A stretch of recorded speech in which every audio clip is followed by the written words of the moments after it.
Muito bem, meus irmãos, eu espero que você tenha tido um tempo de adoração e nós vamos passar então para o nosso momento de reflexão na palavra de Deus nessa noite. E nós estamos tratando sobre esse tema, Jesus real, muito mais do que um influenciador, muito mais do que influenciador. Eu sei, a nossa cultura, ela não é avessa a Jesus, ela não é hostil a Jesus. Pelo contrário, a forma com que a nossa cultura trata muitas vezes Jesus é de uma forma honrosa. Porém, a nossa cultura é hostil ao Evangelho de Jesus, quando ele se proclama aquele que é o verdadeiro caminho, verdade e vida. Então eu gostaria de convidar você nessa noite a refletir sobre a seguinte questão: Jesus ressuscitou dentre os mortos? Você pode perceber que a gente vem fazendo algumas perguntas chaves a respeito da espiritualidade cristã, da missão que o Evangelho nos dá, nos outorga através dessa espiritualidade. Então hoje, nesta noite, eu gostaria de convidar você a refletir comigo sobre essa pergunta: Jesus ressuscitou dentre os mortos? Veja uma coisa interessante, existem algumas distorções sobre a ressurreição de Jesus. Alguns grupos afirmam, por exemplo, que Jesus não morreu, apenas passou por aquilo que pareceu ser uma morte. Ele não morreu, mas ele simplesmente passou por algo ou uma experiência quase morte. Então, alguns grupos que se chamam de grupos cristãos, eles fazem essa afirmação.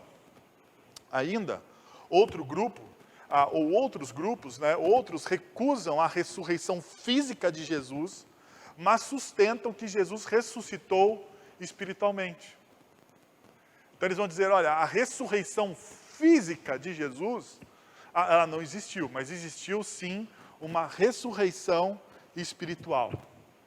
Esses são grupos que muitas vezes caminham nos meandros da fé cristã, mas eles não podem ser ditos genuinamente como cristãos, porque eles negam de maneira enfática e voraz uma das doutrinas que talvez seja, e é talvez, talvez não, é uma das doutrinas base do cristianismo histórico ortodoxo. Então, uma outra questão que eu gostaria de levantar com vocês: e os cristãos?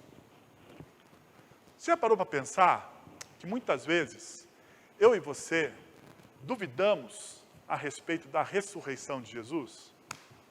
Talvez você não, talvez eu não, talvez nós olhemos para a nossa espiritualidade e falamos assim: não, pastor, imagina, eu não duvido da ressurreição de Jesus. Agora perceba uma coisa, no ano de 2017, a BBC News entrevistou 2.010 pessoas, adultos britânicos, lógico, porque era a BBC da Inglaterra, por telefone, entre 2 a 12 de fevereiro de 2017, bem perto da Páscoa daquele ano.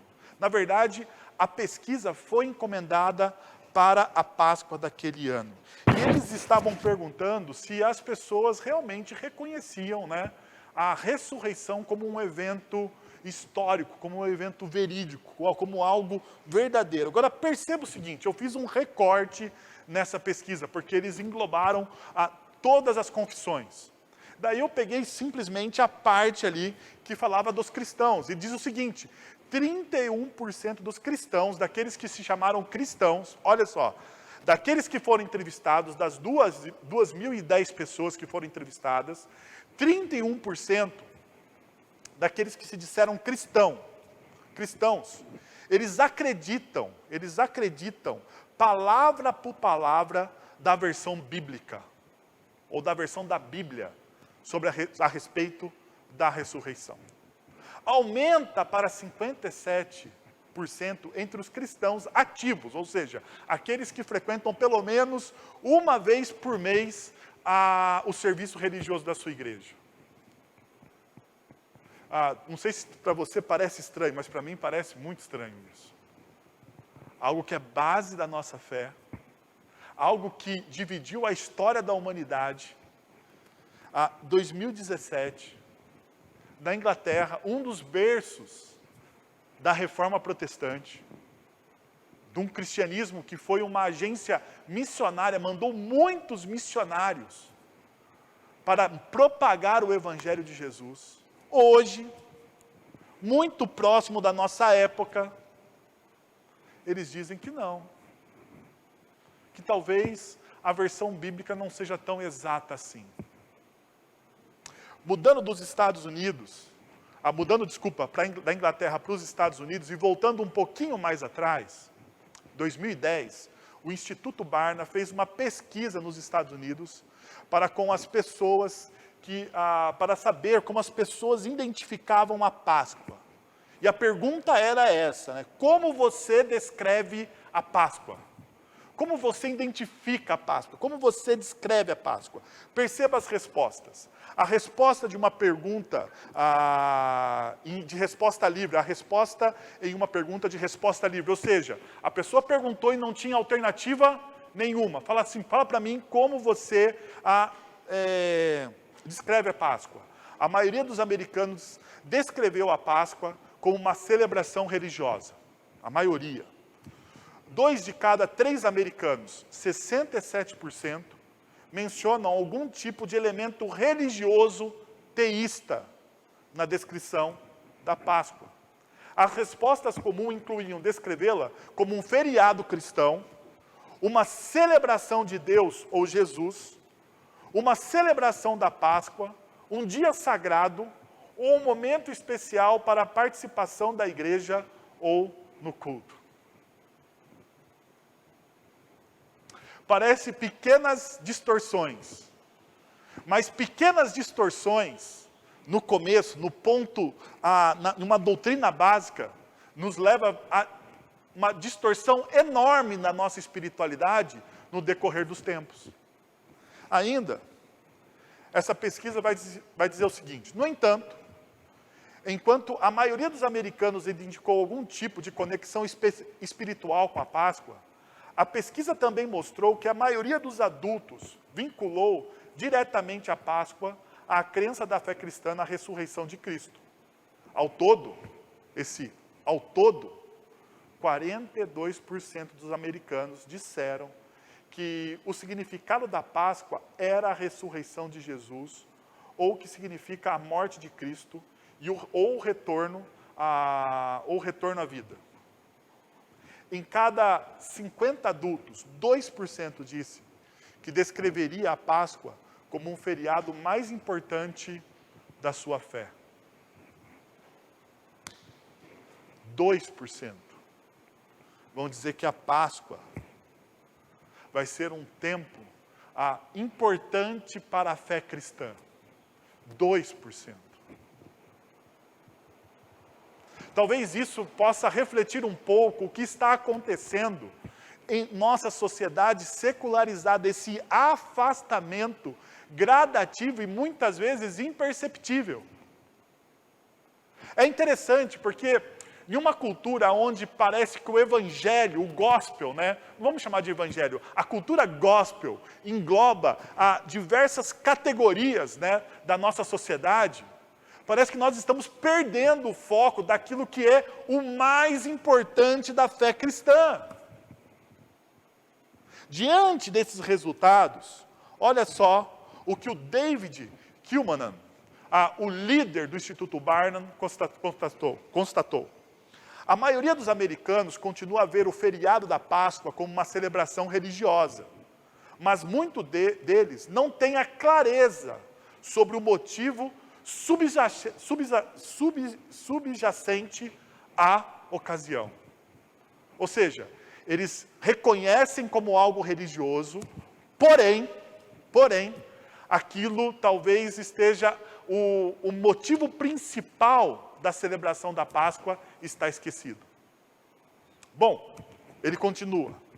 Talvez a mais preocupante do ponto de vista dos líderes da igreja é que aqueles que celebram a Páscoa por causa da ressurreição de Cristo não são particularmente propensos a convidar amigos não religiosos para adorar.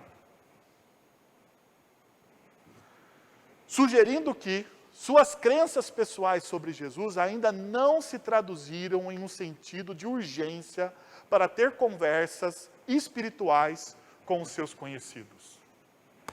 Perceba uma coisa. A constatação do resultado dessa pesquisa.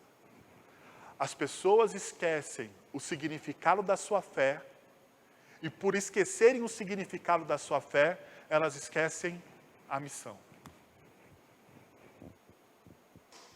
Quando você perde o foco de algo tão importante, como, por exemplo, a doutrina da ressurreição de Cristo, e quais são as implicações da doutrina da ressurreição de Cristo para a nossa vida, para a nossa missão, para o nosso dia a dia.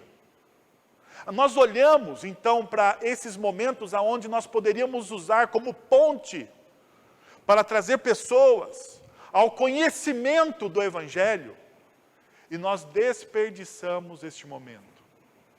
Sabe por quê? Porque se você não sabe para onde você vai, você não consegue guiar ninguém. Preste atenção nisso. Você que é pai, você que é esposo, você que é o líder do seu lar, você que é esposa, você que tem uma influência, seja qual for a área aonde você tem essa influência. Se você não sabe para onde você vai, você não é capaz de guiar ninguém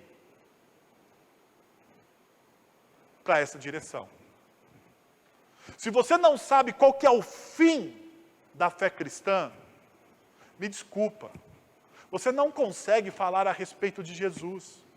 Se você não sabe qual que é o significado da cruz, e aquilo que Jesus fez naquela cruz por você, me desculpa, meu irmão e minha irmã, você não consegue guiar pessoas até Jesus.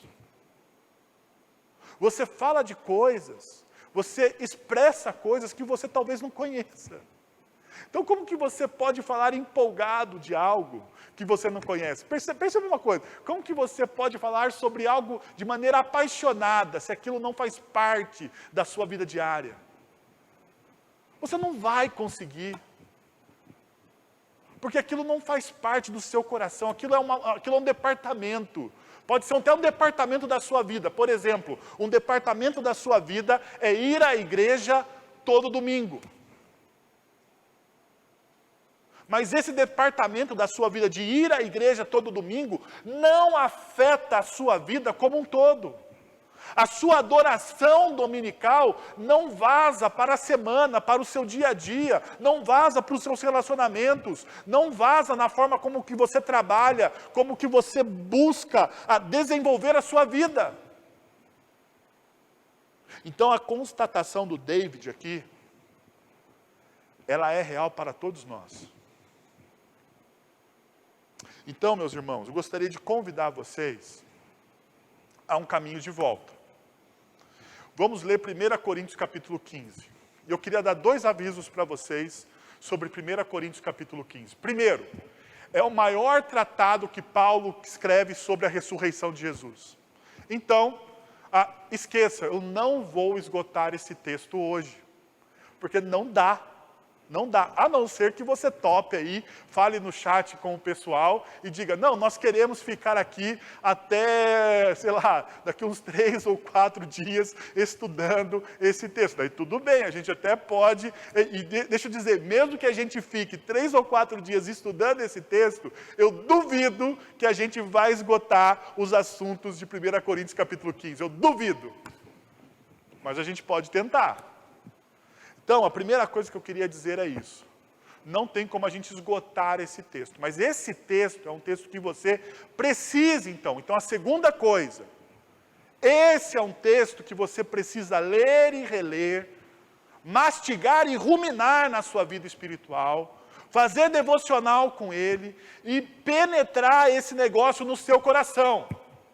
Então, se esse é o tratado mais importante, do teólogo mais importante da história da igreja, isso tem que estar de cor na sua vida. Então, 1 Coríntios capítulo 15 é o nosso texto-chave. Bom, vamos lá, a partir do verso 1. Irmãos, quero lembrar-lhes o evangelho que lhes preguei, o qual vocês receberam e no qual vocês estão firmes. Por meio deste evangelho, vocês são salvos, desde que se apeguem firmemente à palavra que lhes preguei. Caso contrário, vocês têm crido em vão. Pois o que primeiramente lhes transmiti foi o que recebi. Que Cristo morreu pelos nossos pecados, segundo as Escrituras. Foi sepultado e ressuscitou no terceiro dia, segundo as Escrituras. E apareceu a Pedro e depois aos 12. Depois disso, apareceu a mais de 500 irmãos de uma só vez. A maioria dos quais ainda vive, embora alguns já tenham adormecido. Depois, apareceu a Tiago e então a todos os apóstolos. Depois destes, apareceu também a mim, como a um que nasceu fora de tempo. Pois sou o menor dos apóstolos e nem sequer mereço ser chamado apóstolo, porque persegui a igreja de Deus. Mas, pela graça de Deus, sou o que sou. A sua graça para comigo não foi inútil. Antes, trabalhei mais do que todos eles. Contudo, não eu, mas a graça de Deus comigo. Portanto, quer tenham sido eu, quer tenham sido eles, é isto que pregamos. É isto que vocês creram. Então você percebe que Paulo está afirmando aqui, do começo ao fim, a ressurreição de Jesus, nessa pequena parte. Se você pega os outros versículos, até o versículo 58, você vai ver essa reafirmação repetidamente. Então, vamos lá, respondendo à pergunta, Jesus ressuscitou dentre os mortos? Agora perceba o que Paulo está fazendo. Paulo começa dizendo o seguinte, e eu gostaria de começar trabalhando com vocês as advertências históricas, né? As evidências históricas, testemunhais desse fato. Perceba o seguinte, verso 3. Pois o que primeiramente lhes transmiti foi o que recebi. Que Cristo morreu pelos nossos pecados, segundo as Escrituras. Foi sepultado e ressuscitado no terceiro dia, segundo as Escrituras. Paulo começa o seu texto dando um norte para todos os seus leitores. E dando o primeiro testemunho, a primeira evidência histórica. Gente, aquilo que aconteceu na cruz, é o que Paulo está dizendo. Gente, aquilo que aconteceu na cruz do Calvário, a morte de Jesus, o seu sepultamento, a sua ressurreição, todos aqueles eventos, eles seguiram literalmente as Escrituras. Eles são fatos que foram preditos 500, 700, 1000 anos antes de Jesus surgir na terra. E é isso que nós precisamos ter em mente. Por exemplo, o Salmo 22, versículo 14 versículo 16, ao versículo 18, que diz assim: cães me rodearam, um bando de homens maus me cercou, perfuraram minhas mãos e os meus pés. 1000 anos antes de Jesus. Posso contar todos os meus ossos, mas eles me encaram com desprezo. Dividiram as minhas roupas entre si e lançaram sorte pelas minhas vestes. Perceba, Paulo lhe lança a mão desse texto, e nós poderíamos aqui citar não somente o Salmo 22, mas Isaías 53, o Salmo 16, e tantos outros salmos e textos bíblicos ou proféticos, que nos levam à compreensão da historicidade bíblica da morte e ressurreição de Cristo Jesus. Então perceba, a primeira coisa que Paulo faz é isso. Ele situa a história de Jesus dentro da maior história da espiritualidade, que era a espiritualidade até aquele momento judaica. Então perceba uma outra coisa, quando Paulo fala das Escrituras, ele está falando também, não dos textos do Novo Testamento, porque os textos do Novo Testamento não estavam escritos ainda. É lógico, Paulo está sacando da sua memória e da sua teologia, o quê? os livros do Antigo Testamento. E isso, então, mostra-nos a importância da gente ler as Escrituras como uma longa história, uma longa narrativa da redenção de Deus para com o seu povo. Você não pode fragmentar a história. A partir do momento que você fragmenta a história bíblica, você perde a sua riqueza. E perceba, se você perde a sua riqueza, logo mais você perde o seu mapa. E se você perde o seu mapa, você não sabe para onde você está indo. Você não sabe para onde você está indo. Então Paulo ele começa situando as pessoas dentro da história, mostrando dentro da narrativa verdadeira da humanidade, aonde está o evento morte e ressurreição de Jesus. Ainda, Paulo continua, versículo 5 até o versículo 7. Ele diz o seguinte: e apareceu a Pedro, daí Paulo fala das Escrituras como base do seu argumento, e daí ele fala o seguinte: bom, agora eu vou dar para vocês as evidências históricas testemunhais das pessoas. E Paulo então começa a citar as pessoas. Primeiro ele apareceu a Pedro, depois aos 12. Depois disso apareceu a mais de 500 irmãos, de uma só vez, a maioria dos quais ainda vive. Então Paulo dá um endereço, dizendo assim, olha, tem 500 pessoas que viu o que viu. Então perceba o seguinte, não foi uma ilusão, porque algumas das pessoas que tentam refutar a ressurreição de Jesus, dizem que foi uma ilusão. Eles estavam muito tristes porque Jesus morreu e eles tiveram um delírio. Mas calma aí, um delírio com 500 pessoas? Um delírio coletivo com 500 pessoas como testemunha? Vendo Jesus? Seria meio impossível. Perceba, embora alguns já tenham adormecido, ou seja, morrido aqui, alguns que já morreram. Verso 7. Depois apareceu a Tiago, e então a todos os apóstolos. Perceba versículo 8. Depois desses apareceu também a mim, como quem que nasceu fora do tempo. Olha só que coisa interessante. Paulo lhe coloca várias testemunhas, mas eu não vou me deter a todas as testemunhas, porque nós não temos tempo. Mas eu quero colocar duas testemunhas-chave. Perceba o seguinte, a primeira testemunha-chave, Tiago. Se você não sabe, Tiago, ou esse Tiago que Paulo está citando aqui, é meio-irmão de Jesus. Inicialmente, se opôs às alegações que Jesus fazia sobre ele, quem ele era. Então a primeira coisa que Tiago e os seus irmãos fazem é se opor a ele. Perceba o que diz o Evangelho de João no capítulo 7, a partir do verso 2 até o verso 5. Perceba, mas ao se aproximar da festa judaica das cabanas, os irmãos de Jesus lhe disseram. Então perceba o versículo de número 3. Ao se aproximar uma festa importante do povo judeu, os irmãos de Jesus lhe dizem. E esse lhe dizem é como quase que um deboche. Olha a continuação. Você deve sair daqui e ir para a Judeia, para que os seus discípulos possam ver as obras que você faz.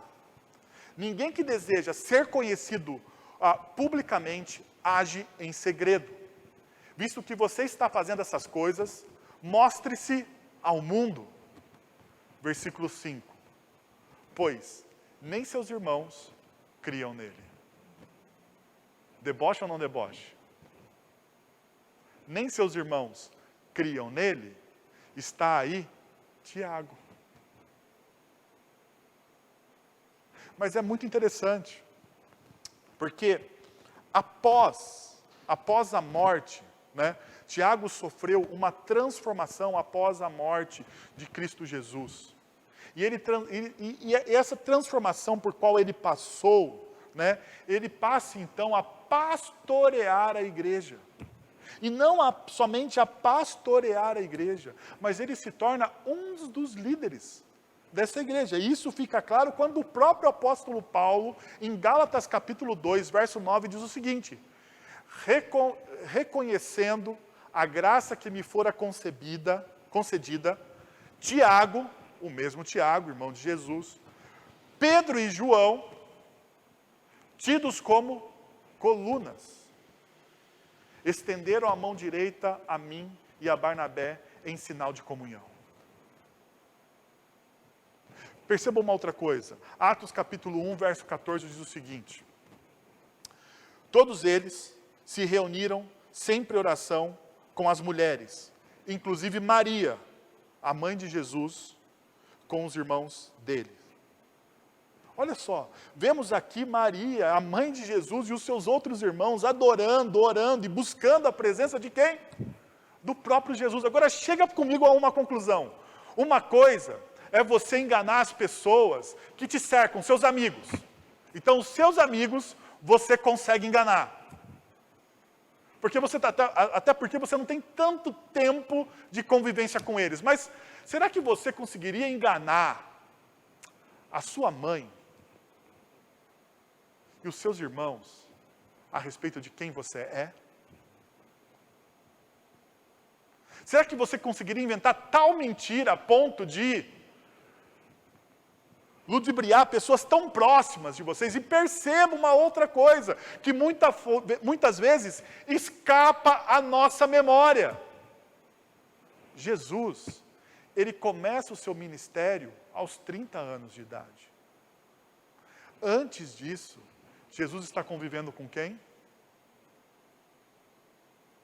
Com a sua mãe, com seus irmãos.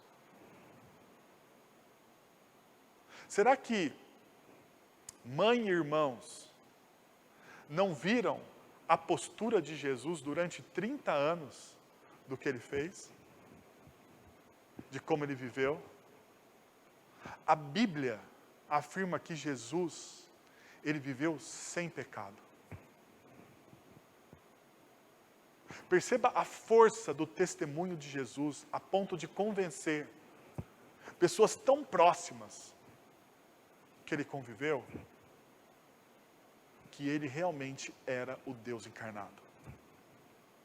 Agora perceba uma outra coisa que Paulo também coloca aqui. Paulo fala sobre Tiago e Paulo fala sobre ele. Agora, uma coisa que você precisa lembrar. Paulo, ele era fariseu devoto que perseguia a igreja. Paulo, ele era fariseu devoto que perseguia a igreja. E a gente vê isso em Filipenses capítulo 3, versos de 4 a 6. Se alguém pensa que tem razão para confiar na carne, eu ainda mais, circuncidado ao 8º dia, pertencente ao povo de Israel, da tribo de Benjamim, verdadeiro hebreu, quanto à lei fariseu, quanto ao zelo perseguidor da igreja, quanto à justiça que há na lei, irrepreensível.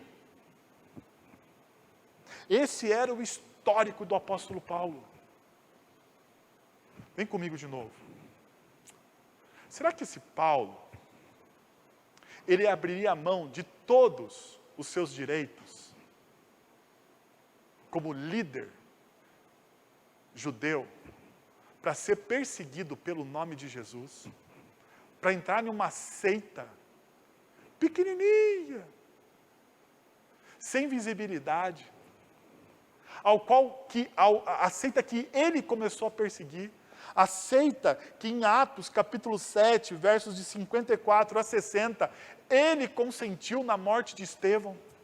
Será que Paulo abriria a mão de ser cidadão romano e gozar os direitos de cidadão romano para sofrer um martírio em nome de Jesus, se isso fosse uma invenção?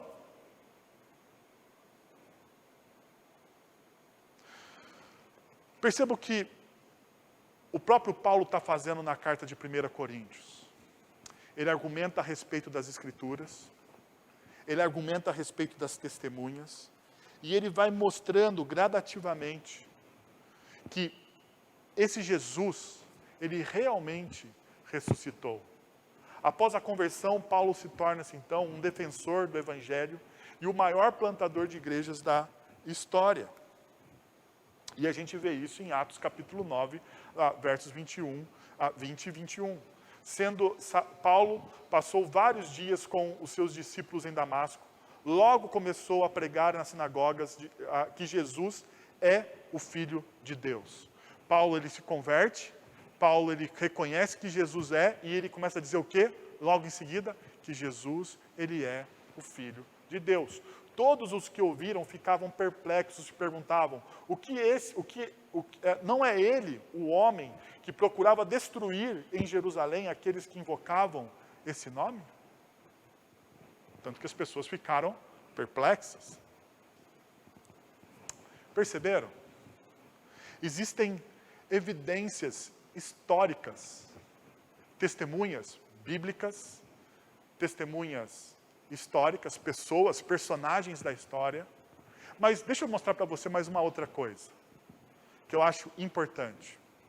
Existe também evidências extras bíblicas. Perceba o testemunho de algumas pessoas que talvez não teriam nada que dizer a respeito de uma pequena seita no subúrbio de Jerusalém. Flávio Joséfo, 37 a 100 depois de Cristo.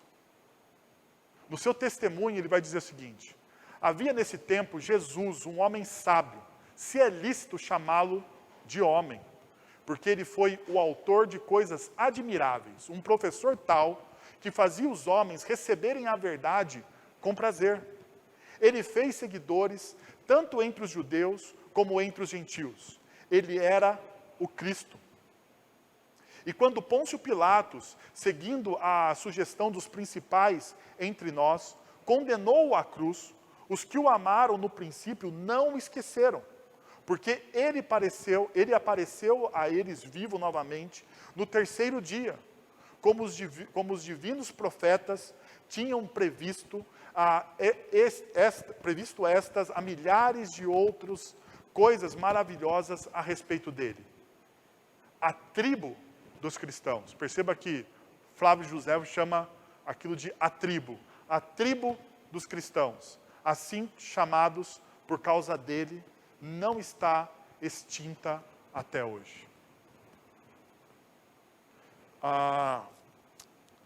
Depois desse testemunho, tem o testemunho de Luciano o Samosata, 170 depois de Cristo.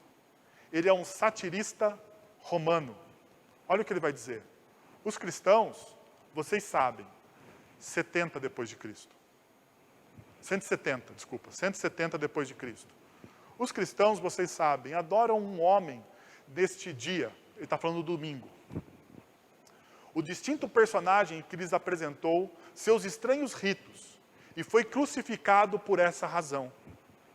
Vejam vocês, essas criaturas enganadas começam com a crença geral que são imortais, o que explica seu desprezo pela morte e sua devoção voluntária. Olha que interessante, um não cristão, alguém cercado pela cultura romana,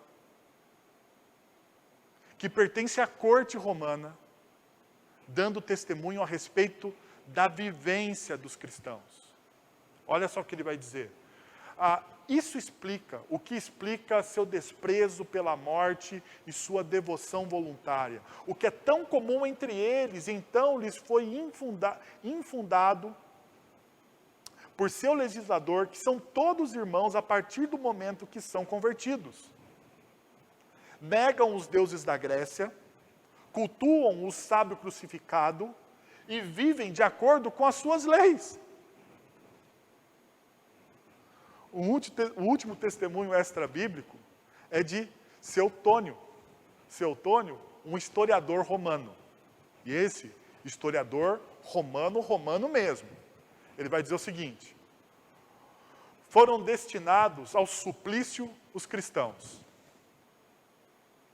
Espécie de gente dada a uma superstição nova e perigosa, a ressurreição. Pensa comigo. Se a ressurreição fosse um evento periférico na história, chamaria a atenção de cidadãos romanos, do Império, pessoas importantes, historiadores. Se você não sabe, deixa eu lembrar uma coisa para você. A maioria dos historiadores da antiguidade, esses conhecidos por nós, eles eram pagos pelos impérios para contar as suas histórias, as suas crônicas. E quando você vê um historiador pago pelo império contar essa crônica, ou dizer a respeito de algo que estava acontecendo, tenha certeza de uma única coisa: não era um evento periférico. Não era. Algo de grande, apesar de pequeno, estava acontecendo na história naquele momento. Deus estava deixando pistas na cultura. E estava mostrando que aquilo que Ele estava fazendo na história era muito maior. Então, se a pergunta que você tem no seu coração, será que Jesus realmente ressuscitou dos mortos? O único esforço que eu faço para você é: leia a Bíblia. Perceba a história. Veja as evidências.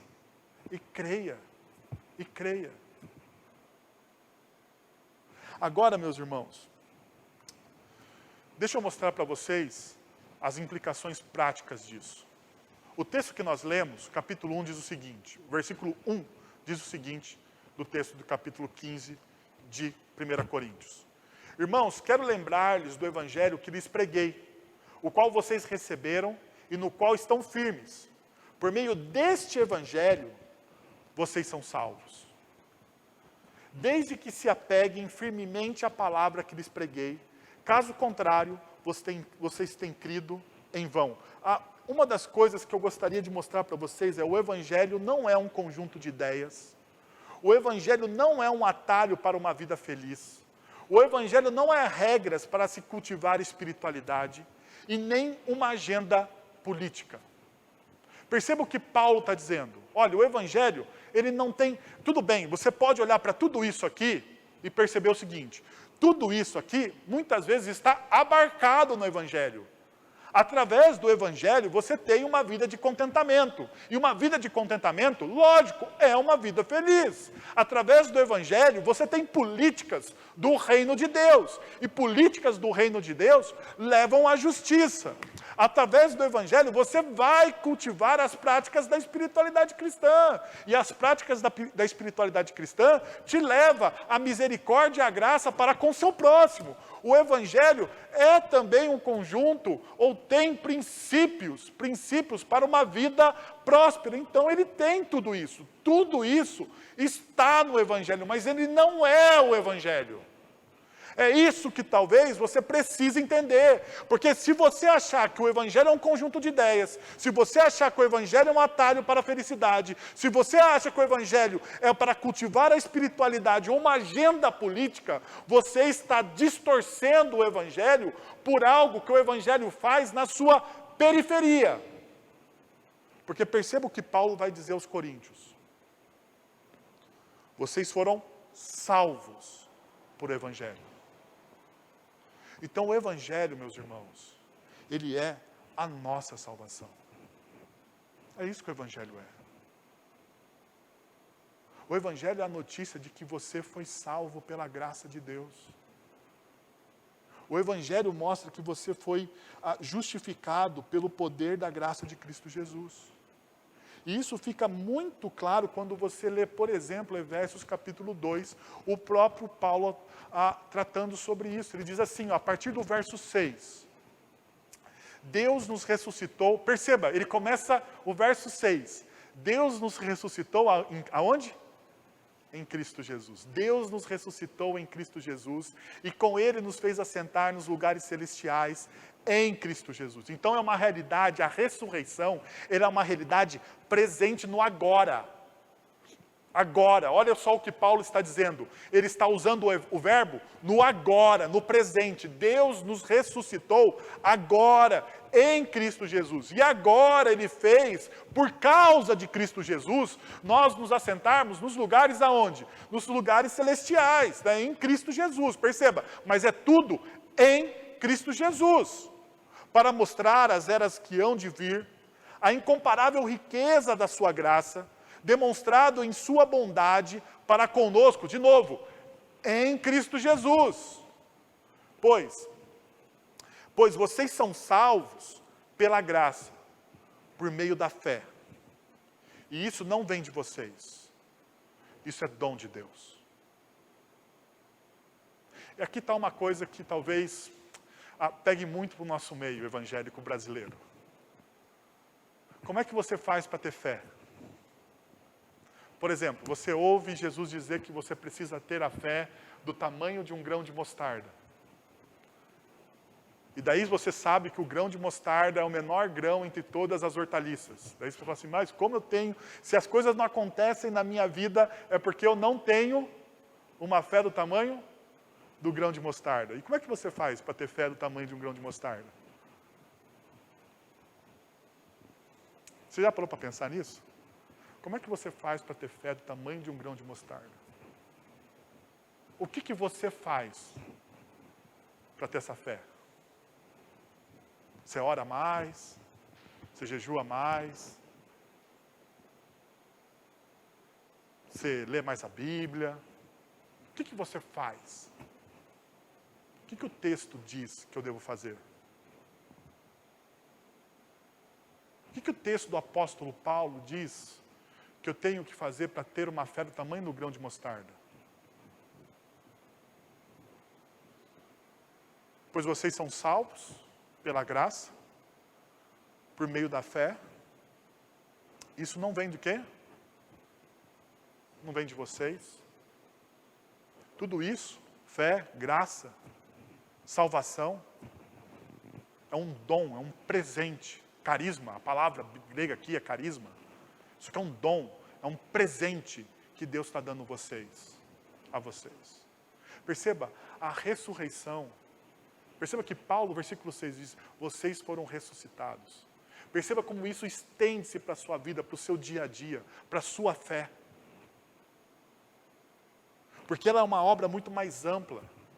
Daí o texto continua, não por obras para que ninguém se glorie. Ou seja, não é que você faz, porque se você conseguir, por sua força, ter uma fé do tamanho do grão de mostarda, ou seja, é por sua obra. E isso não é para você se gloriar. Verso 10. Porque somos criação de Deus, perceba, de novo, porque somos criação de Deus realizadas em Cristo Jesus, para fazermos boas obras, as quais Deus preparou antes para nós a praticássemos. Deus preparou todas as suas boas obras. Deus, Ele realizou você como criação em Cristo Jesus. E tudo isso a partir do verso 6. Deus nos ressuscitou com Cristo. Percebeu a extensão da ressurreição? Ainda, mais adiante, no verso 10, Paulo vai dizer o seguinte, mas pela graça de Deus, sou o que sou. Mas pela graça de Deus sou o que sou. A sua graça para comigo não foi inútil. Antes trabalhei mais do que todos eles. Contudo, não eu, mas a graça de Deus comigo. Então perceba uma verdade. Através da ressurreição de Jesus, nossa vida é ressignificada. Minha identidade é reorientada para a glória de Deus. Olha o que Paulo está dizendo. Mas pela graça, eu me torno, eu sou o que sou. E se eu sou o que sou, não é por mim, é pela graça. Porque eu fui ressignificado. Lembra? Paulo, o que ele era antes? Um perseguidor da igreja. O que ele é agora? Um servo. Então ele teve a sua vida ressignificada pela graça. E isso fica tão evidente quando nós continuamos lendo 1 Coríntios capítulo 15, a partir do verso 16. Olha só, pois se os mortos não ressuscitaram, nem mesmo Cristo ressuscitou. E se Cristo não ressuscitou, perceba a ligação. E se Cristo não ressuscitou, inútil é a fé que vocês têm e ainda estão em seus pecados. Perceba a nossa fé manca aqui agora, meus irmãos. Muitas vezes você fala, Cristo morreu pelos meus pecados. Não é isso que você fala? Mas isso é metade da história. Cristo, ele não só morreu pelos seus pecados, mas para que aquilo todo tivesse cumprido, Cristo, ele morreu e ressuscitou. Porque olha o que Paulo está dizendo em 1 Coríntios capítulo 15, verso 17. Se Cristo não ressuscitou, inútil é a fé que você tem. Ou seja, essa fé não serve absolutamente para nada. Porque ela não traz para você o ressignificado da sua vida. Ela não traz para você a reorganização da sua vida, a reorientação da sua identidade. Ela só traz reorientação e ressignificado se isso de fato aconteceu, se a ressurreição aconteceu. E olha só, ainda estão em seus o quê? Pecados. Você não foi perdoado dos seus pecados. Neste caso também, os que dormiam em Cristo estão perdidos. Aqueles que morreram em Cristo, e morreram por causa do Evangelho de Jesus, estão perdidos. Se é somente para essa vida que temos esperança em Cristo, somos, de todos os homens, os mais dignos de compaixão. Uau! Eu não sei se você consegue entender a profundidade e a dureza dessas palavras. Sabe por quê? Porque o versículo 19 de 1 Coríntios capítulo 15 sabota todo o evangelho da prosperidade. Porque todo o evangelho da prosperidade está baseado no quê? No aqui e agora. No aqui e agora. Você é rico aqui e agora. Você é bem-sucedido aqui e agora. Você tem vida aqui e agora. E ele sabota o evangelho da prosperidade e o filho feio do evangelho da prosperidade, que é o evangelho da autoajuda, né, do coach, né? Ele sabota tudo isso. Porque olha o que ele está dizendo, se a nossa esperança, se aquilo que Jesus fez por nós, é simplesmente algo para o aqui e agora, para você ter uma vida próspera aqui e agora, para você ter saúde aqui e agora, para você ser rico aqui e agora, para você ter um casamento feliz aqui e agora, para você ter bons filhos aqui e agora, meu amigo, isso é inútil. Por quê? Porque o Evangelho ele precisa ressignificar a sua vida, reorientar a sua identidade, e você se alicerçar em Cristo Jesus. Perceba o que Paulo disse para a gente, naquele verso. Eu sou o que sou pela graça de Cristo Jesus. Eu sou o que sou porque eu estou alicerçado na graça. E talvez a pergunta que você precise fazer ao seu coração é aonde você está alicerçado.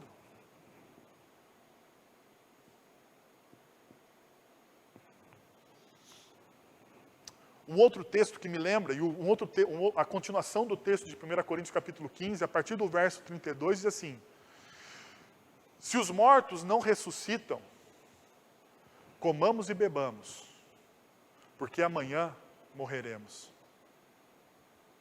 O que nos resta agora é comer e beber, porque a vida não tem significado nenhum. Parece que Paulo, ele está usando aqui, é lógico, um ditado popular.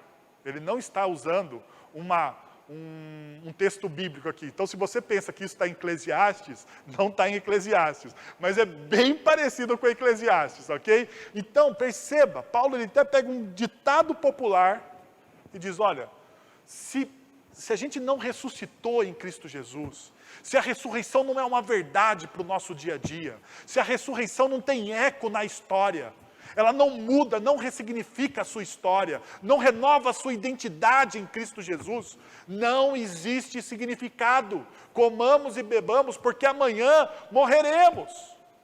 Não se deixe, daí Paulo vai argumentar contra essa afirmação que ele faz, porque ele faz isso, né? Ele faz uma afirmação e uma contra-afirmação, uma afirmação e uma contra-afirmação. Não se deixe enganar.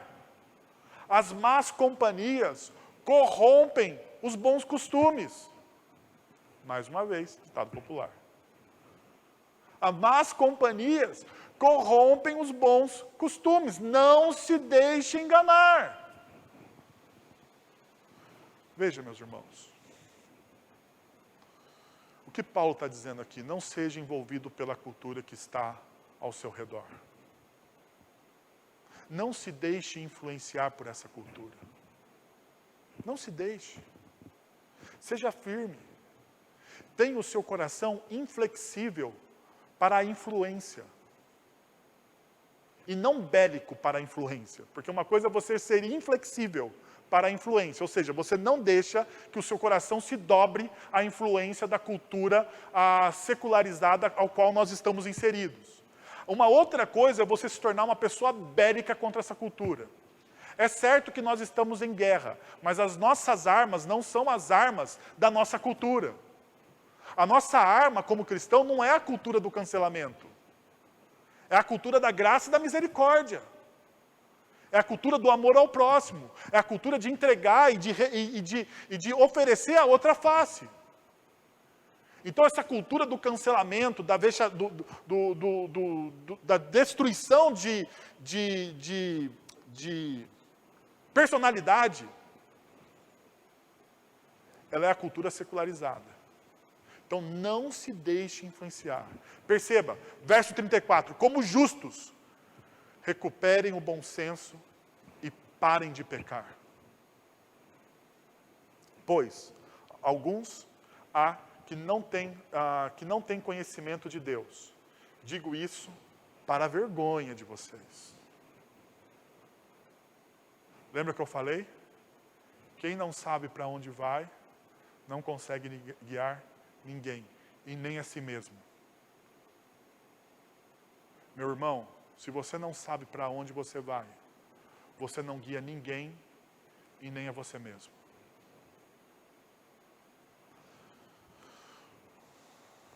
Última implicação, verso 21. Visto que a morte veio por meio de um só homem, também a ressurreição dos mortos veio por meio de um só homem. Pois da mesma forma como em Adão todos morreram, em Cristo todos serão vivificados. E o meu axioma é, uma vez que a morte é desfazer a criação de Deus, a ressurreição é o seu refazer. Essa é a esperança cristã. Uma vez que a morte é o desfazer da criação de Deus, a ressurreição é o refazer dessa recriação. E essa é a nossa esperança. O texto de 1 Coríntios capítulo 15, no verso 55, Paulo vai dizer o seguinte: aonde está, ó morte, a sua vitória? Aonde está, ó morte, o seu aguilhão? O aguilhão da morte é o pecado. E a força do pecado é a lei. Mas graças a Deus, mas graças a Deus que nos dá a vitória por meio de nosso Senhor Jesus Cristo.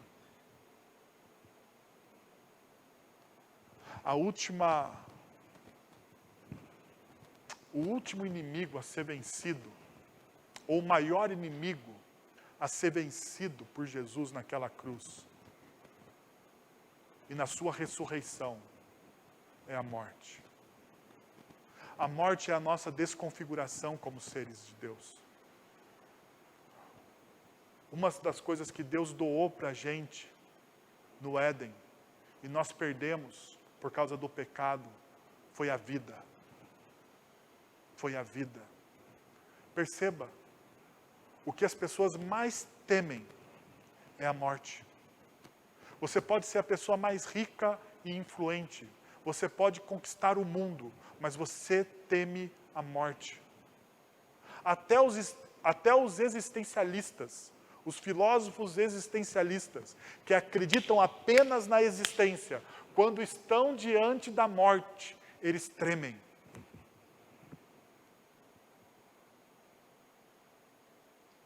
Porque a morte é a ausência daquilo que Deus nos deu, a vida.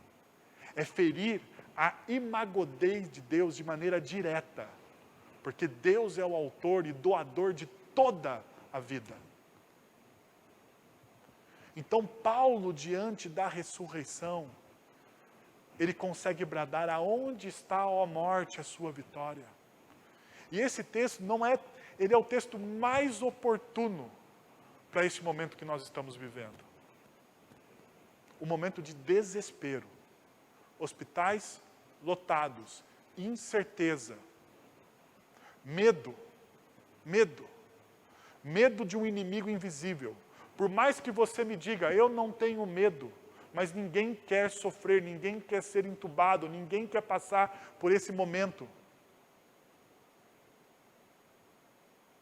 E Paulo, então, ele vai aqui reconstruir a nossa perspectiva, dizendo: você não vai morrer. Porque a morte foi vencida naquela cruz. A nossa esperança, a nossa maior esperança, é que em Cristo Jesus, Deus está reconstruindo e restaurando todas as coisas. Esse é o poder da ressurreição. E eu gostaria então de convidar você a 3 movimentos. Primeiro, como você encara, está errado aí, mas é como você encara o Evangelho. Como você encara o Evangelho.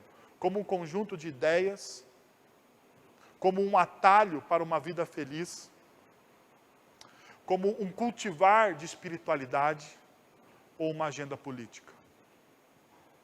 Porque se você encara o Evangelho em algumas dessas formas, me desculpa,